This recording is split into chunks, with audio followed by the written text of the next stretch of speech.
What's up everyone? Welcome to Sunday Tone. In today's video, we're going to be talking about how to put together a worship pedal board for under $500. So whether it's your first board that you're putting together or you work for a church and you're trying to put together a church board for volunteers to use and you're trying to do that on a budget, we're going to talk about that today. So let's get into it.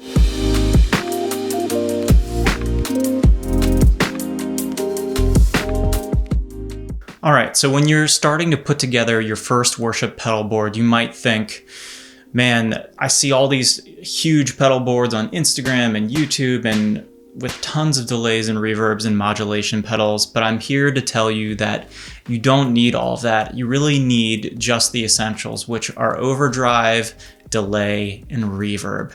With just those three things, I think you can get by with about 95% of the songs that you'll want to be playing on a Sunday morning.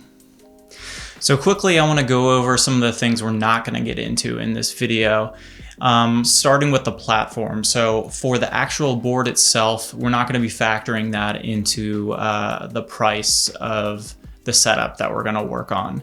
Because really, the way that I started and the way that a lot of you could just start is by building one yourself, whether you cut it out of plywood, go to Home Depot or Lowe's, and figure out what size you need. Just cut that out and use dual lock and attach everything to that board.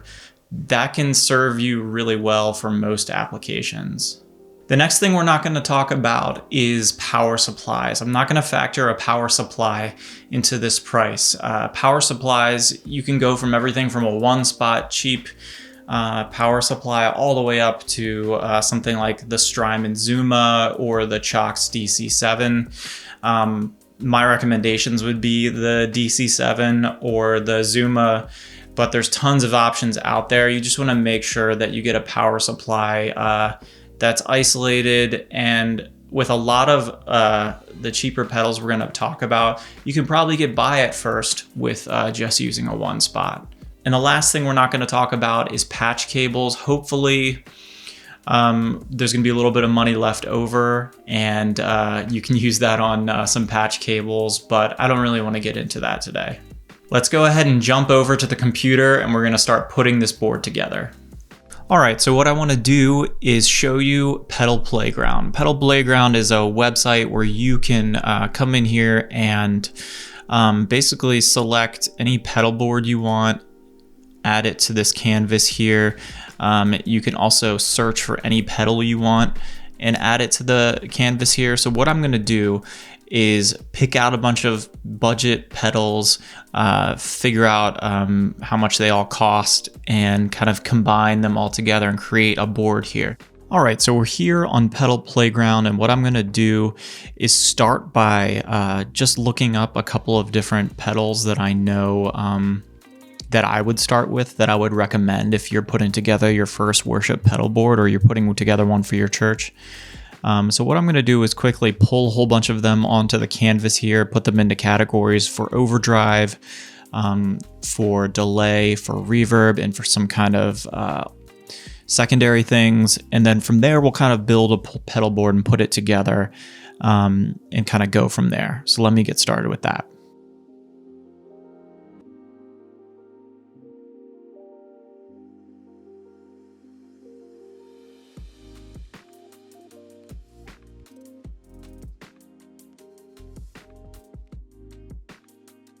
So what we've got here is I've kind of searched and created a few different groups of overdrive and distortion, delay pedals, and then some reverb pedals.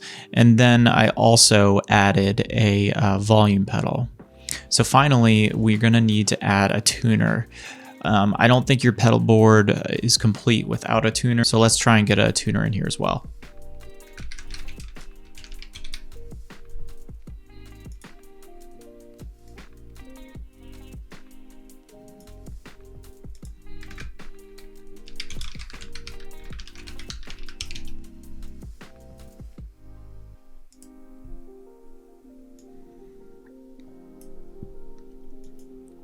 All right, so what I'm going to do here is pull one pedal from each of these categories and kind of lay out a pedal board in a rough signal chain for you here. And then we'll kind of make sure and look these up and see if we're anywhere near under that $500 mark.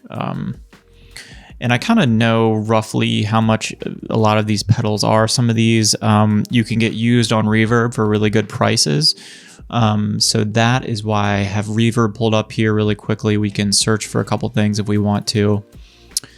And then once you kind of lay things out roughly, you can start looking for a pedal board that will fit that. Or like I said earlier, you can use just a piece of plywood, or there's a couple different things if you look up on YouTube, like DIY pedal boards and whatnot. But if you're looking for a budget actual pedal board, I would go, I've had pedal train boards before and they're great for what they are, and they're more budget friendly. But if you want to step up from there, I would recommend the Creation pedal boards. I'll link those below. I think those are really great. And so that's what I'm going to use in here, probably that or a pedal train. But to start, I'm going to start by bringing in some overdrive. I think that's like one of the first things you need. And so I have a couple overdrive pedals here. We have the JHS Screamer. We have the Soul Food, which is kind of a Klon circuit. We have a Rat. We have the Tumnus, which is kind of a more expensive, smaller Klon circuit. We have the new Duke of Tone, which is really cool, but I know those are kind of hard to find right now. And then we have the MXR Timmy. This is a great pedal too if you want something more transparent. And then if we want a boost option, the TC Spark is a really good cheap boost pedal. So I'm going to start with the Screamer. I love tube Screamer circuits. I've had one forever. You don't need a fancy boutique tube Screamer pedal. Those are great, but you can also just go with a normal TS9, or there's the mini 808 pedal. But I think this new JHS 3 series is really cool, so I'm going to start by kind of pulling that out as my first pedal, and then I'm going to move on to delay. And kind of what I have here is, I think the DD20 is like your best bang for your buck if you can find one used at a good price. So I'm going to pull that out as my next pedal. I put a couple other options here. I've used the Walrus ARP 87 before, and I think it's a great pedal. I own one. And then also, if you want to maybe save some more money with the overdrive or the reverb, you could spend more and get a version 1 of the Strymon El Capistan on reverb, since they've just recently come out with the V2, so you can probably get a good deal on this, and it's still a great pedal for all that you can do with it. So that's another option as well. But I'm going to go with the DD20 for this setup, because the DD20 you can get for a really good price. It has presets. I really love to be able to put in the BPMs for each song. That's one thing that I really like doing. It just makes things easier when you're switching between songs, or if you have multiple delay presets set up for one song. So I think Boss's delay pedals are great, and this one is really awesome. The DD 200 and 500 are really great, but I think for the budget, this is what I would go for. So next, we're gonna add a reverb pedal.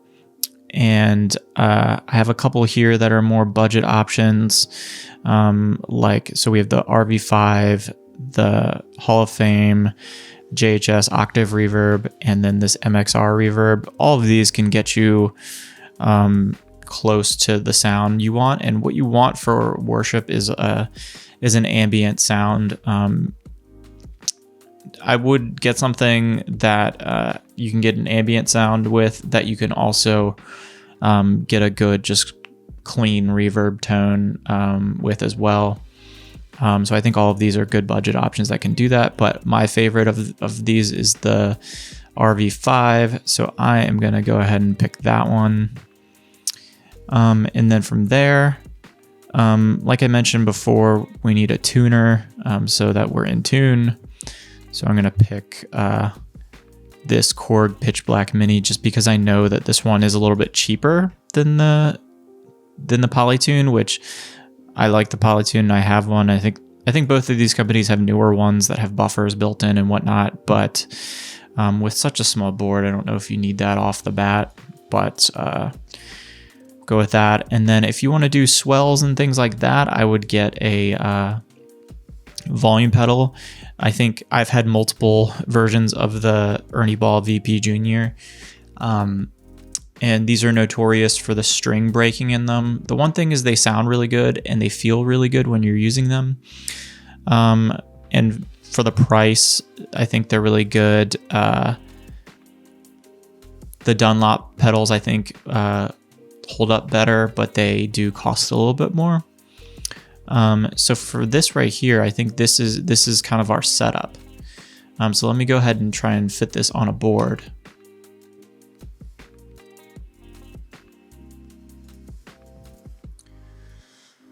All right, so I think this is going to be a good setup here. So we have the Pedal Train PT Junior kind of classic setup.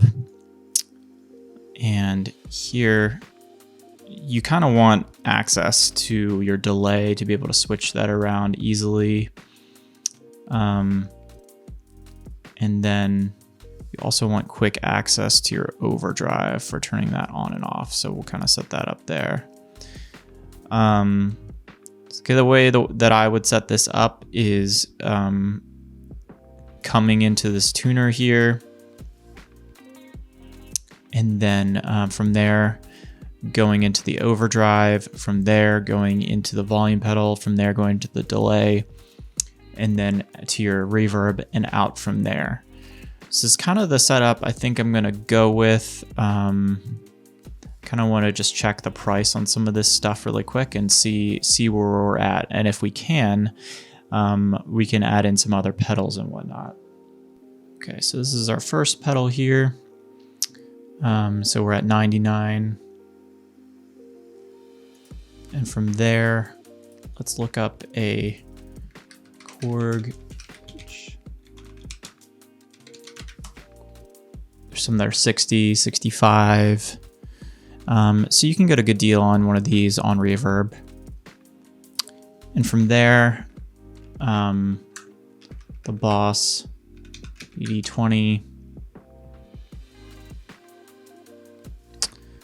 So we have a bunch of these on here. You even have some that look like they come with a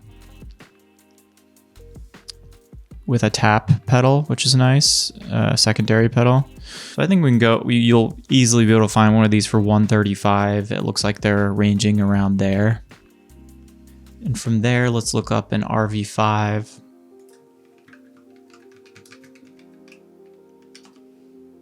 And I see some for around 100, 99. So I think if you kind of wait around, you should be able to find one for 100. That's kind of everything other than our volume pedal, which I would definitely not buy a used VP Junior. I would buy a new one from Sweetwater. Let's see if we can find one of those. So here we go. You can find one for $89.99. So that's everything. So let's add it all up. Let's tally it up.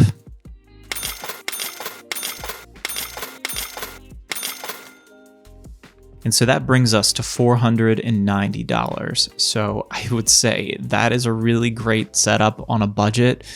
Kind of, you could do a lot with this setup. I think if for me, anything that I might change about this setup would be to add a boost maybe, or a different overdrive. So what we could do is we could get rid of this volume pedal, which after, like, you see a lot of people with volume pedals. I don't know that you really need one to do everything.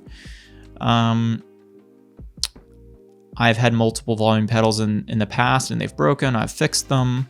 And then for a while, when some of them were broken, I just didn't use any for a while. And you can do a lot of stuff with your volume knob on your guitar, or if you have a delay pedal like the Strymon Timeline or some other of the big box delays. Some of them have auto swell settings. I know the Pog has an auto swell setting. Some reverb pedals have an auto swell setting, so you can use those kind of things to achieve swells as well. So then what I might do instead of the volume pedal is either bring in the Spark, and with that we can probably get a different pedal board. So let me show you guys a creation board. We'll go with one of these Creation Aero Series boards, I think. That's actually might be too big. Let's see if they have a smaller one.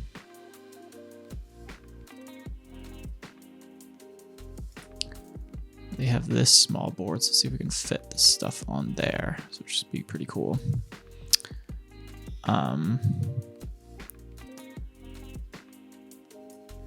So this could be your setup here. Might be a little too tight.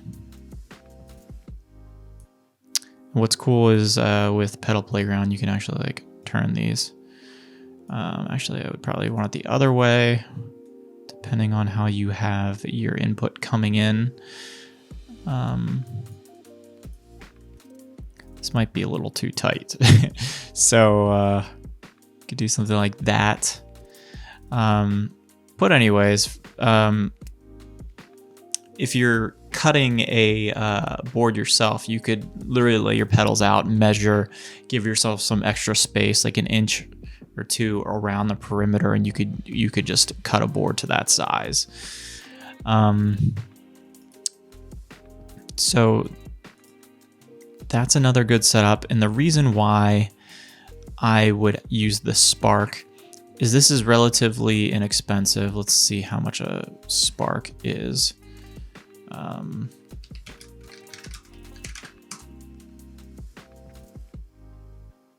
Okay, so this is $69, and I bet on Reverb you might be able to find one even cheaper.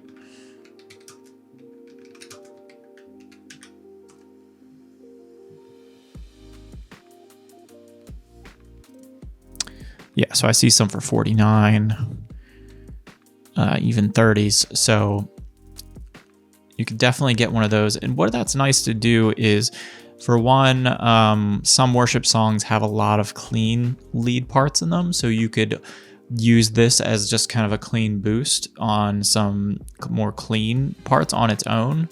And the other way you could use it is you could set this tube screamer up at kind of like a lower gain, medium gain setting, and then you could use this boost to boost into it and get kind of a higher gain sound. Maybe it's a different part in the song you want more gain.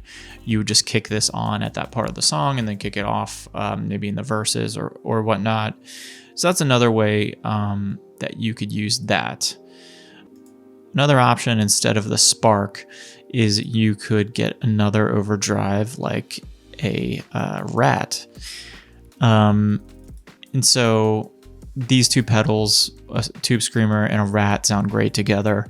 But you could also use them independently. Like I said, you could have this as a lower gain, mid gain sound. You could use the Rat as a high gain sound for like big lead sound.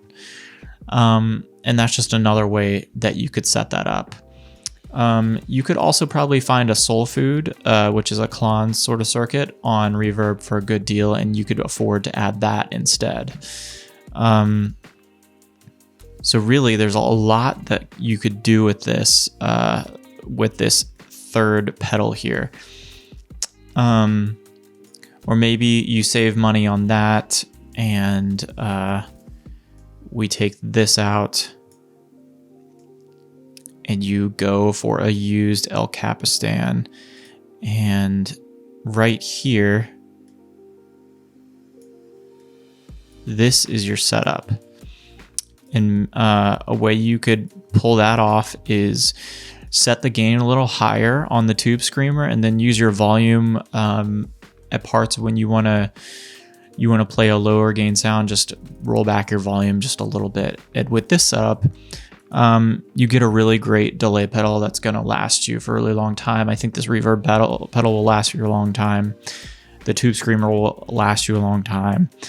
And then what you can do is in the future, you can add in more secondary pedals, like you can add in something like a Walrus Julia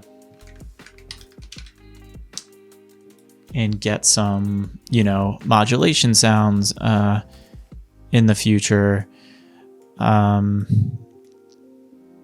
This is how I might set that up. And that's something you could add later on. That's more of a secondary thing. Or maybe you want to add in a Pog. The one I like a lot. The one I like a lot is the Micro Pog. So that's another setup you could do in the future.